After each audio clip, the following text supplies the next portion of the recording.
Hi friends, அனைவருக்கும் வணக்கம். Reserve bank of India வந்து பார்த்தீங்கன்னாக்கா தங்க நகை கடனுக்கு ஒரு புதிய அப்டேட் வந்து எடுத்துகிட்டு வந்திருக்காங்க. அது என்ன அப்டேட்டுன்னு பார்த்தீங்கன்னாக்கா, இனி தங்க நகை கடனுக்கு இஎம்ஐ ஆப்ஷன் வரப்போகுது. விரைவில் குட் நியூஸ் சொல்லும் ஆர்பிஐ சொல்லி கொடுத்துருக்காங்க. எதனாலனா, கடந்த செப்டம்பர் 30 வரைக்கும் பார்த்தீங்கன்னாக்கா 51% மேலே வந்து பார்த்தீங்கன்னாக்கா தங்க நகை கடன் வாங்கியிருக்காங்க.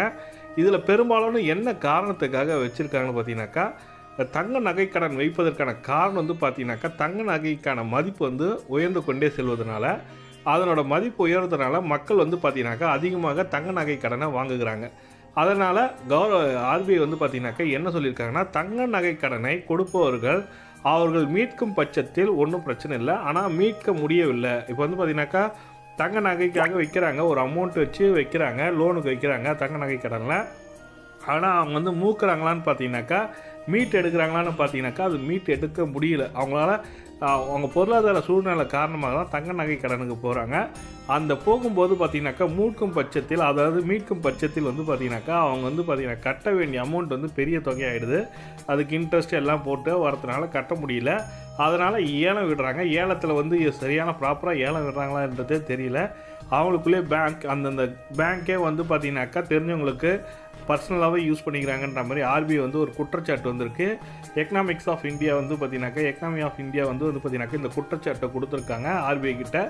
ஆர்பிஐ வந்து உடனடியாக நடவடிக்கை எடுக்கப்படும் சொல்லி கொடுத்துருக்காங்க. அதனால் செப்டம்பர் 30 பார்த்தீங்கன்னாக்கா 51% பேருக்கு மேலே வந்து பார்த்தீங்கன்னாக்கா தங்க நகை கடன் பெற்றுள்ளதெல்லாம் இதை வந்து முறைப்படுத்தணும். அதுக்காக தான் கவர்மெண்ட் வந்து ரிசர்வ் பேங்க் ஆஃப் இந்தியா வந்து பார்த்தீங்கன்னாக்கா எல்லா பேங்க்லையும் இந்தியன் பேங்க்கு, கனரா பேங்க்கு, அதுக்கப்புறம் ப்ரைவேட்டில் இருக்க முத்தூட் கோல்டு, அர்டிகா கோல்டு, இந்த மாதிரி ப்ரைவேட்டாக என்சிபிஐன்னு சொல்லுவாங்க. அதில் மூலமாக தனியார்களில் கோல்டு லோன் வாங்குறவங்களுக்கு இப்போ வந்து ஆப்ஷன் வந்து கொடுக்கணும். அவங்களுக்கு வந்து பயனாளர்கள் வந்து அந்த நகைக்கடனை மூக்கும் பட்சத்தில் மூக்குறவங்களுக்கு தான் உடனடியாக கடனை வந்து கொடுக்கணும். அவங்களோட தகுதி என்னென்னு பார்த்து, இப்போ நம்மளுக்கு பர்சனல் லோனுக்கு, ஹோம் லோன்லாம் வந்து பார்த்தீங்கன்னாக்கா அவங்களோட தகுதி எல்லாத்தையும் பார்த்து தான் கொடுக்குறீங்க. அதே போல் கோல்டு லோனுக்கும் அவங்களோட தகுதி இவங்க வந்து கட்டினா மீட்கப்படுமா, அந்த தங்க நகை கடன் மீட்கப்படுமான்றதை எதிர்பார்த்து தான் நீங்கள் தங்க நகை கொடுக்கணும்னு இருக்காங்க. அதுவும் இல்லாமல் மற்றும் இஎம்ஐ ஆப்ஷன் மந்த்லி இன்ஸ்டால்மெண்ட்டு சொல்லுவாங்க. மாதம் ஒரு அமௌண்ட்டு கட்டணும், வட்டியோடு சேர்த்து கட்ட சொல்லணும் அப்படின்ற மாதிரி ஆப்ஷனு கொண்டு வர போகிறாங்க சொல்லிட்டு ரிசர்வ் பேங்க் ஆஃப் இந்தியா வந்து சொல்லியிருக்காங்க. இந்த தகவல் தான் ஆர்பிஐ வந்து எல்லா பேங்க்குக்குமே கொடுத்துருக்காங்க சுற்றறிக்கையாக. கூடிய விரைவில் இஎம்ஐ ஆப்ஷன் வரப்போகுது. இப்போ நீங்கள் கோல்டு லோன் வச்சுருக்கீங்க, ஒரு 10,000 ரூபாய்க்கு விற்கிறீங்கன்னு வச்சுப்போமே. ஒரு கோல்டு வந்து 10,000 ரூபாய்க்கு விற்கிறீங்க, அதுக்கு இன்ட்ரெஸ்ட்டு 12,000 ரூபா, மொத்தம் 2,000 ரூபா சேர்த்து 12,000 ரூபா ஒரு வருஷத்துக்கு கட்டணும். நீங்கள் ஒரு வருஷத்துக்குள்ளே கட்டினீங்கன்னாக்கா உங்களுக்கு ஒன்றும் பிரச்சனை இல்லை.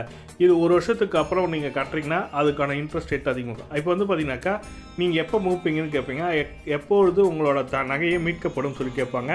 கேட்கும்போது வந்து பார்த்தீங்கன்னாக்கா இன்னும் ஒரு 2 வருஷத்தில், இல்லை 3 மாதத்தில், இல்லை 4 மாதம், 5 மாதம், இல்லை ஒரு வருஷத்தில் மீட்கப்படும் பட்சத்தில் உங்களுக்கு 12,000க்கு 10,000 லோன் வாங்கியிருப்பீங்க, 2,000 ரூபாய் இன்ட்ரெஸ்ட் போட்டு உங்களுக்கு மாதம் நீங்கள் இவ்வளோ கட்டலாம் அப்படின்னு சொல்லிட்டு இஎம்ஐ ஆப்ஷன் கொடுத்துருவாங்க. அதுக்கப்புறம் நீங்கள் இஎம்ஐயாக மாதம் கட்டிக்கலாம். இது போல் நடக்கும் பட்சத்தில் உங்களுக்கு வந்து கோல்டு வந்து யாருமே ஏலத்துக்கு போகாது.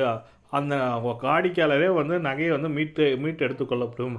அதனால் எந்த ஒரு தவறுதலான நடவடிக்கை எடுக்கப்பட முடியாது சொல்லி கொடுத்துருக்காங்க. அதனால் ரிசர்வ் பேங்க் வந்து பார்த்தீங்கன்னாக்கா இஎம்ஐ ஆப்ஷன் கொண்டு வர போகிறாங்கன்னு சொல்லிட்டு கோல்டு லோனில் எடுத்துகிட்டு வந்திருக்காங்க.